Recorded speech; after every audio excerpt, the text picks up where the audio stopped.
by Shri Gurave Namaha. Shri Chaitanya Manobhishtam Sthapitam Yena Bhutale Swayam Rupa Kada Mahyam Dadati Swapadantikam Vancha Kalpatarubhyascha Kripa Sindhubhya Evacha Patitanam Pavanebhyo Vaishnavebhyo Namo Namaha. Jaya Shri Krishna Chaitanya Prabhu Nityananda Shri Advaita Gadadhara Srivasadi Gaura Bhaktavrinda Hare Krishna Krishna Krishna Hare Hare Hare Rama Rama Rama Hare Hare Kujantam Rama Rameti Madhuram Madhuraksharam Aruhya Kavita Shakham Vande Valmiki Kokilam Manojabam Marutatulya Vegam Jitendriyam Buddhimatam Varishtham Vatatmajam Vanarayotha Mukhyam Shri Ramadutam Shirasa Namami Anjana Nandanam Veeram Janaki Shokanashanam Kapishamakshahantaram Vande Lanka Bhayankaram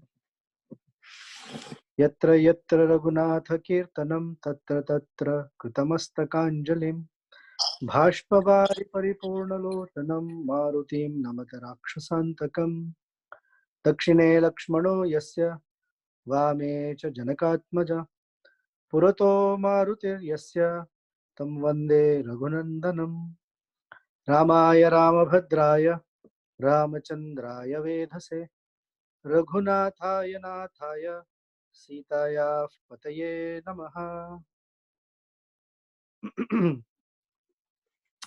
Hare Krishna, welcome back.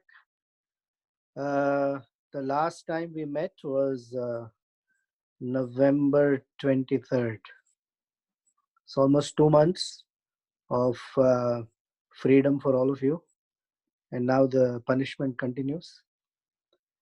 I definitely missed being with all of you and preparing for and speaking the Ramayana. Almost 2 months, I haven't really spoken Ramayana per se, other than in some casual gathering, maybe one occasion. I'm a little rough on the edges because I haven't given a class or anything in a while. Maybe one Sunday feast and another, that's about it.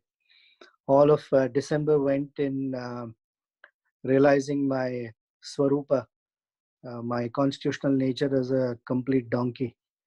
And now I'm back in illusion thinking I'm a human being. So anyway, we're here.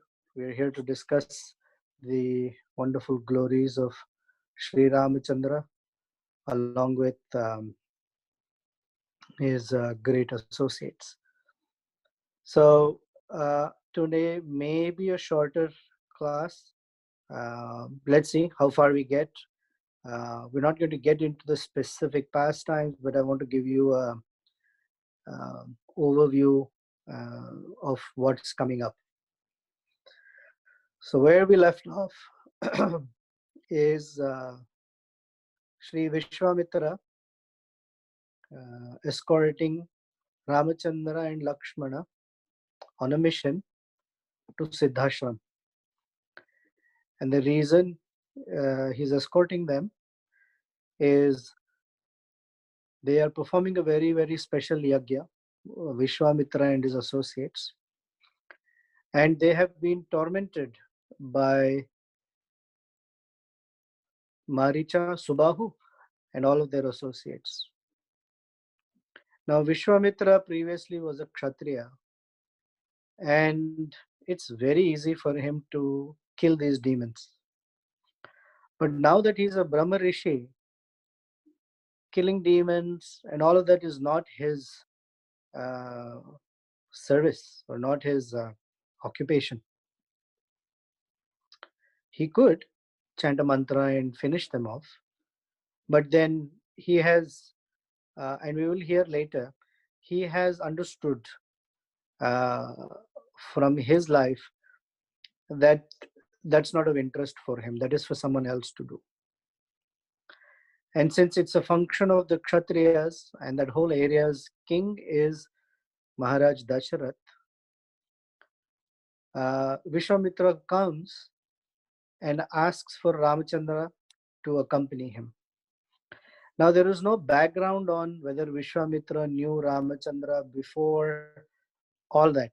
We have to just assume that Vishwamitra is being a Brahma Rishi and of such a caliber that he understands the divine arrangements of the Lord.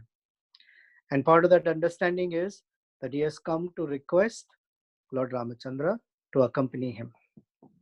Now, there is a background. Some commentaries say that actually Vishwamitra was asked to go to Ayodhya or by requested by Shatananda. Now, who Shatananda is? Shatananda is the son of Gautama Rishi and Ahalya Devi. And he is one of the senior priests and advisors in Janak Maharaj's palace. So in the background, that we will not hear in the Valmiki Ramayana, but the background is Shatananda understands that Janaka Maharaj has a very, very qualified daughter, and that daughter hasn't been married. And Janaka Maharaj has put forth a test for the Swayamvara. And the test is a very formidable one.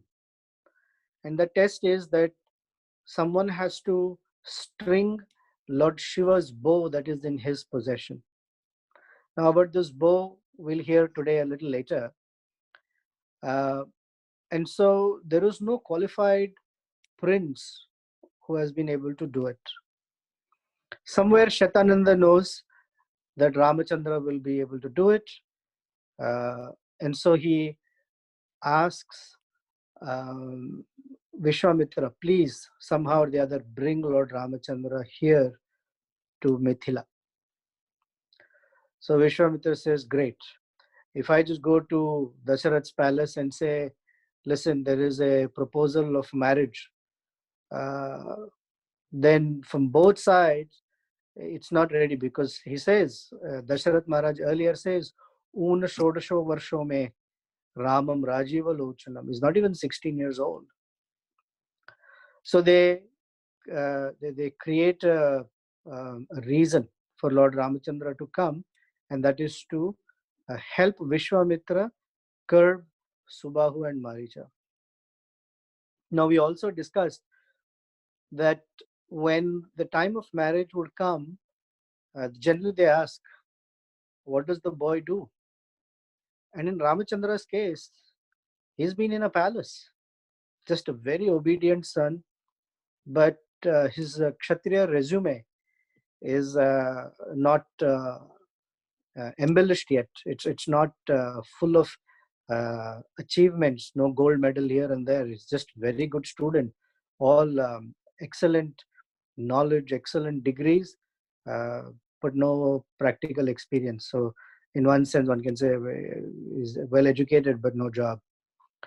So Vishwamitra wants to make sure that there are some accomplishments before they reach Mithila. So they've where we left off is they've been walking, and they have come to the different places, and they have different accomplishments. So the last we heard was they were brought to this place called Malada and Karusha forests, where Lord Ramachandra killed Tataka. Lakshmana had cut off the nose and ears of Tataka, and Ramachandra killed Tataka. So now, from the forest of Tataka, they are going to walk towards Mithila. And it's a long walk from Ayodhya to Mithila. And that walk is such that they have to cross different forests and cross different rivers. So on their way from Tataka's forest to Siddhashram, uh, as they are walking, then they walk, as they're walking, Vishwamitra is going to narrate some story. And we'll see that till they reach Mithila, and even in Mithila, Rama and Lakshmana are going to be educated on different stories and historical events. Hmm?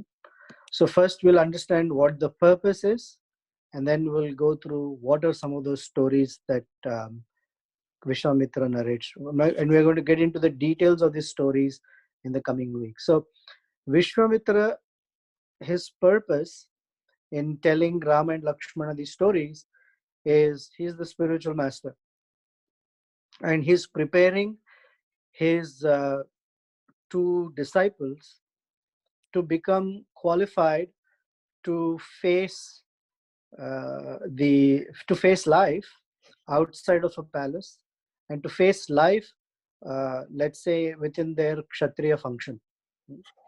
So they have to become eligible. They have to become eligible to get married. The brahmachari's eligibility is that he hears properly from his guru, and a grihastha's eligibility is be able to take responsibility and take on an occupational duty and carry it out responsibly. Now, for Ram and Lakshmana to be qualified to be a grahastha or to be married, they haven't gotten there yet. Just let's take a big picture perspective in a Vedic framework. A young boy goes to Gurukula, stays with the guru, and learns to serve the guru with some discipline. We've heard this statement many times. Brahmachari Guru Kule Vasandanto and Acharvan Dasavat Nicham. That he performs menial service to his guru and learns sense control. Brahmachari Guru Kule Vasan means he stays in the guru's house. Dantaha, with his senses fully controlled. And the guru, in turn, instructs the disciple in Vedic knowledge. And part of the Vedic knowledge is the theory and the applied knowledge or applied sciences. And applied sciences happens from stories of different personalities, how they dealt with life, etc. How we hear from Panchatantra. Panchatantra is full of stories, and those stories are about animals, the lions and jackals and foxes and birds and their interactions. And from those stories, there are some important life lessons. But Vishwamitra is not going to speak about some animals and birds. He's going to speak about historical events. And within those historical events are important lessons. So as we go through these stories, I would like you or all of us to make note of what kind of lessons we can learn from these stories. And these stories are there in the Bhagavatam also, so they're not new for us in one sense. And by these stories and instructions, Rama and Lakshmana, you'll notice, will use them throughout their interactions in the Valmiki Ramayana. So the importance of hearing from Guru is such that by the sound vibration entering the ear of the disciple, the eyes of the disciple open up. So we say, Om Agyana Timira Andhasya. I was traversing in the deepest darkness of ignorance. Jnananjana Shalakaya. Jnana Anjana, with the eyes, torchlight of knowledge, we are saying. But knowledge is something that is heard. And when you hear from a guru, one's eyes open. So we see. So this seeing is that prior to meeting a spiritual master, one has a certain worldview about what is happiness, what is the purpose of life, what should one work for, what is the object or who is the object of worship, who is the object of uh, someone that we look up to, etc., etc. We have certain worldviews, and those worldviews are formed by the family that we are part of, our culture that we are part of, our schooling, our experiences, what we hear, what songs, what stories, etc. All of those, they form our worldview. Now, the guru is supposed to provide the Vedic worldview, hmm, because the Vedas separate knowledge from ignorance, light from darkness. Just as we hear this Vedic idea that a rope that is on the ground, the disciple picks it up thinking it's a rope, uh, or he thinks of a snake as a rope or a rope as a snake, depending upon what worldview he projects on that rope. So if the spiritual master says that's a snake, stay away, or that's a rope, pick it up, then it's depending upon that worldview that one needs to operate. That is why the entire Bhagavad Gita has been to transform Arjuna's worldview. Arjuna's uh, hesitation to fight was on the basis of his worldview, and he gives 5 reasons for not fighting. And then the Bhagavad Gita is spoken to change that worldview, to transform that worldview. So, here are the list of the stories that Vishwamitra narrates to Lord Ramachandra and Lakshmana. So, at Siddhashrama, Vishwamitra narrates the story of Vali and Bali Maharaj. This is, and he gives a summary of the story, that how Bali Maharaj had occupied the throne of Indra, and the demigods had prayed to Lord Vishnu, and Vamanadev went and brought back for Indra all of his riches, opulence, and his throne, and sent Bali Maharaj to Sutala. This is a story is narrated at Siddhashram. Then as they walk from Siddhashram, they come to the banks of the river Sona. Vishwamitra narrates the story of King Kusha. And King Kusha had 4 sons. One of them is Kushanabha. Kushanabha's son is Gadi, and Gadi Maharaj's son is Vishwamitra. And he narrates the story of how Kusha and Kusha's 100 daughters, etc., etc. is very fascinating story there. Then he talks about, as I said, the birth of Gadi, and the 2 children from Gadi are a daughter and a son. The daughter is called Kaushiki, and the son is called Kaushika, which is Vishwamitra Muni. And Kaushiki is a river in the Himalayas. So that is Vishwamitra's sister. Then, after they cross the Sona river and they walk, they come to the bank of the Ganges. And at the bank of the Ganges, Vishwamitra narrates this whole fantastic pastime of the marriage of Lord Shiva with Parvati.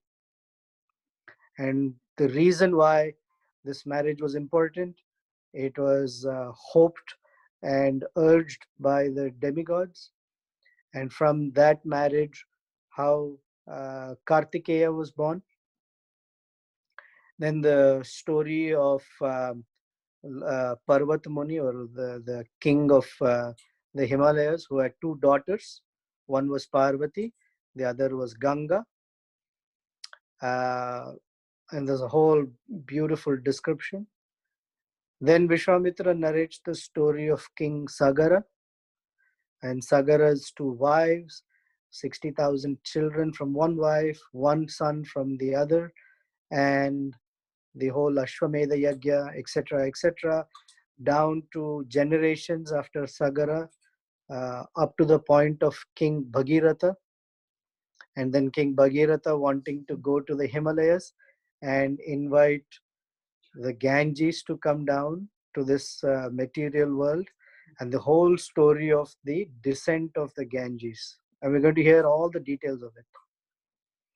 Then, when they walk from across the Ganges, they come to this beautiful city that was once uh, owned by and created by a king called Vishala.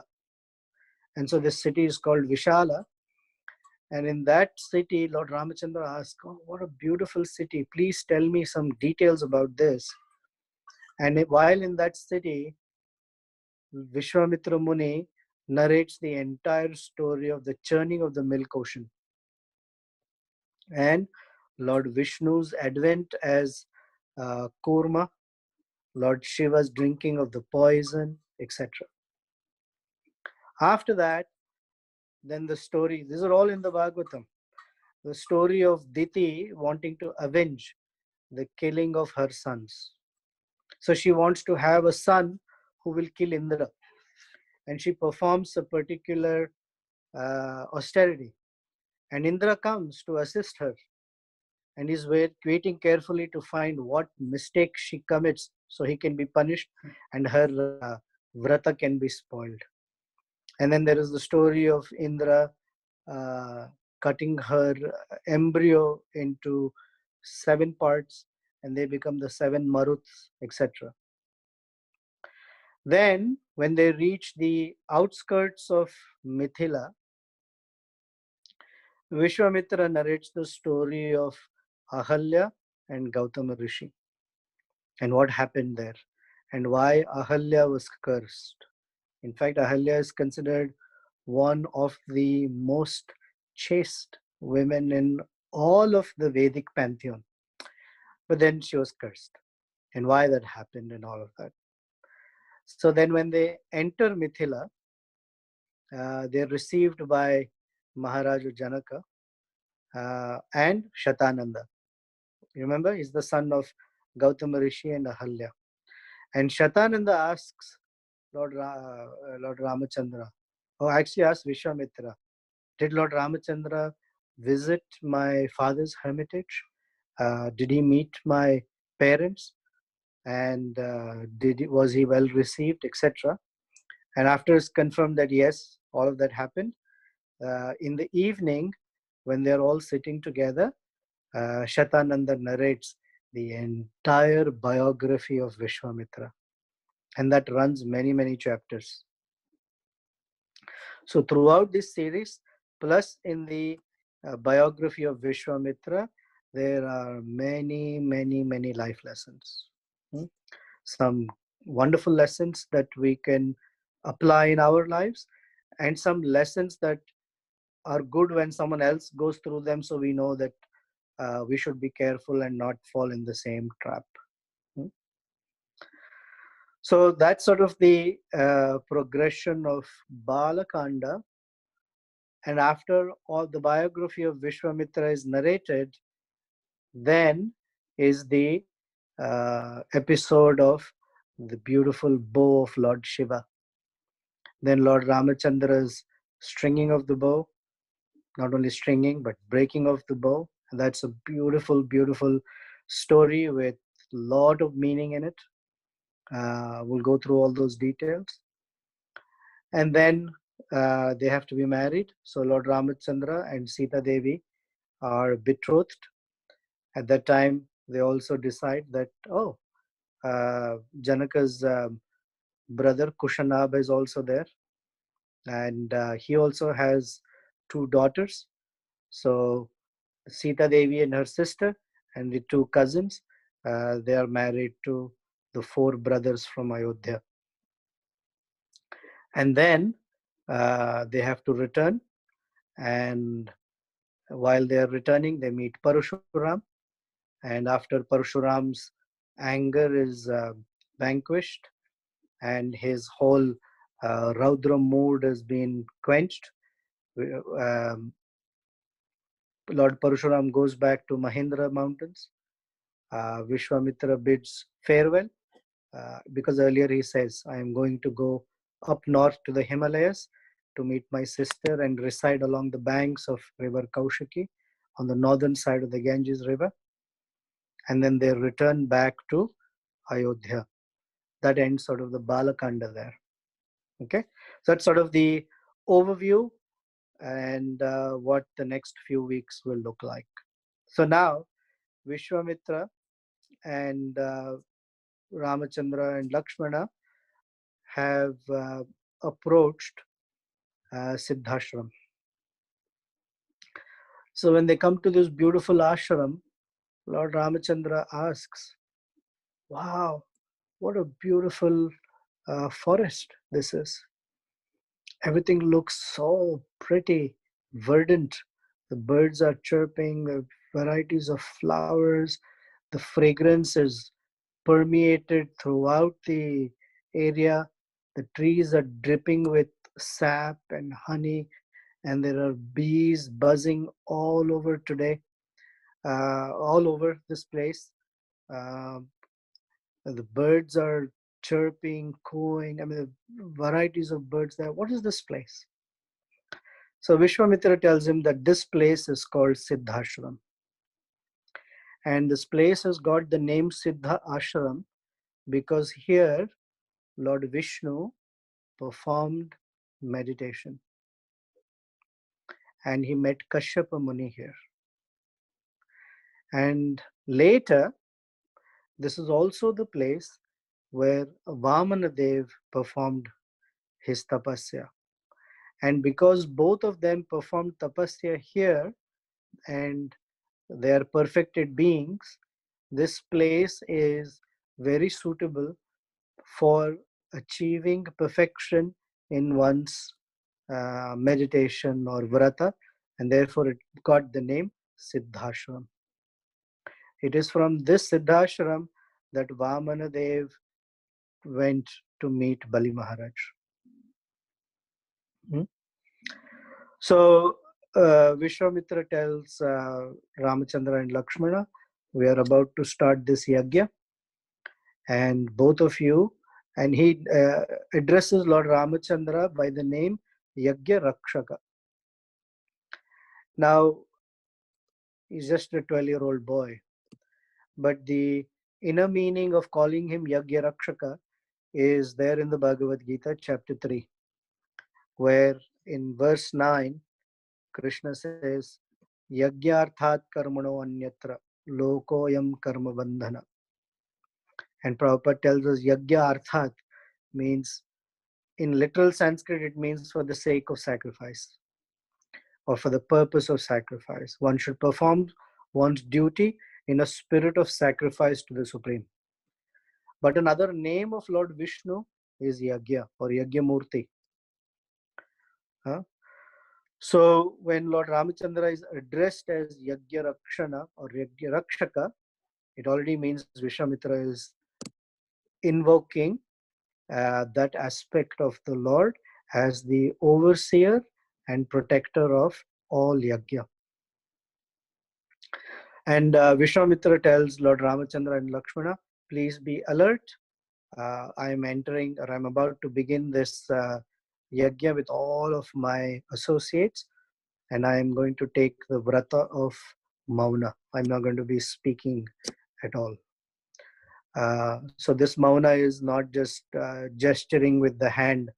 When we do 64 rounds or 32 rounds, we are told, please maintain Mauna. And so our Mauna is, we come to the breakfast line and we don't say, I want more khichdi. We just indicate with the hand, or some more, just like this. One more spoon of khichdi. I want some fryams. I want more sabji. I want yogurt. We say everything, just don't use words. Not that kind of Mauna Vrata. This is absolute complete silence, and the only words that are coming out of their mouth are the mantras for the yajna. So for 6 days they are continuously performing this yajna, and there has been no disturbance. So on the evening of the sixth day, Lord Ramachandra tells Lakshmana, be prepared. I have a sense that since nothing has happened in 6 days, something is going to happen today, this evening. So be alert, Lakshmana. And true as it is, on the evening of the sixth day, suddenly the sky became filled with dark clouds, and there was a gush of wind. And out of the blue, from the dark sky, instead of rain, blood started falling. It was raining blood all in the area near the sacrificial fire. That sacrificial fire needs to be protected. So as soon as blood started pouring down from the sky with these ominous sounds and noises and all that, as we see in Ramanand Sagar's video, Ramachandra said to Lakshmana, um, you know, Lakshmana, I'm hesitant to kill these demons.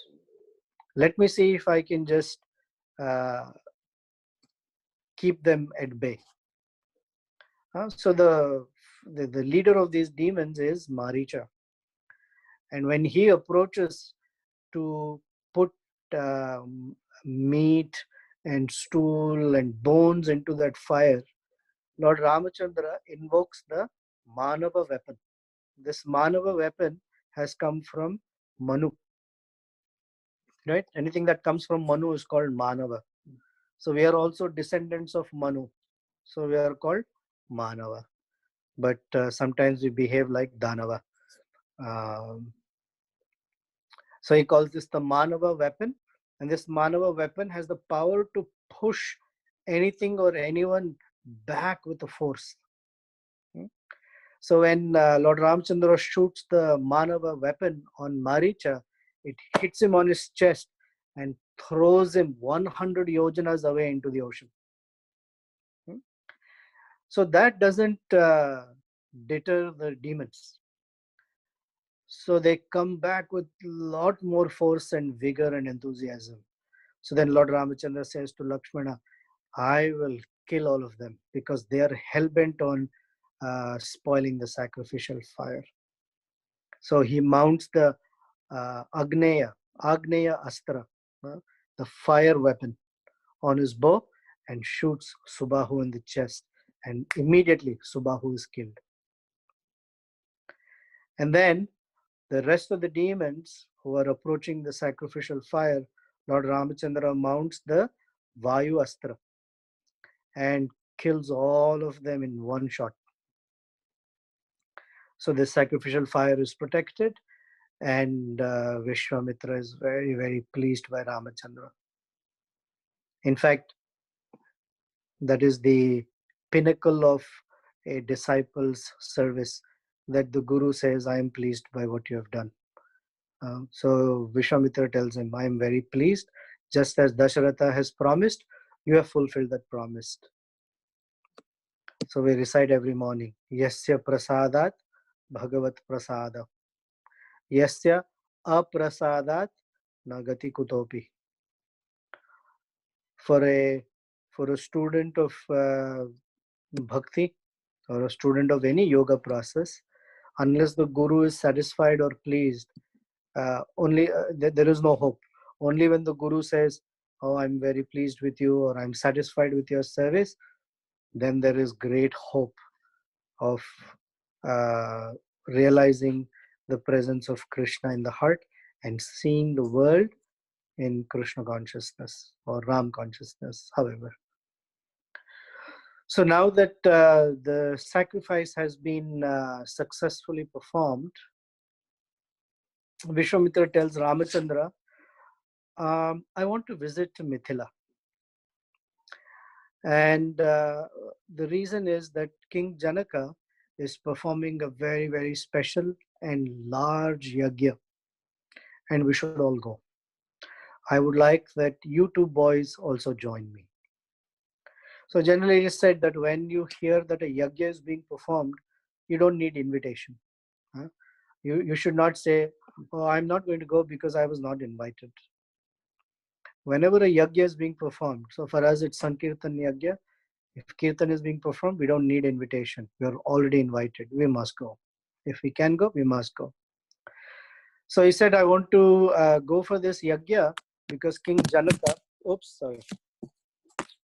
King Janaka is performing this yajna, and I want to go there, and I want you to see the bow of Lord Shiva. And he says a very, very special bow. It's been in King Janaka's palace under his care from many generations. One of his ancestors was named Devarata. And this Devarata performed a very amazing yajna with full paraphernalia, etc. And the demigods were very, very pleased. And they asked him, what do you want?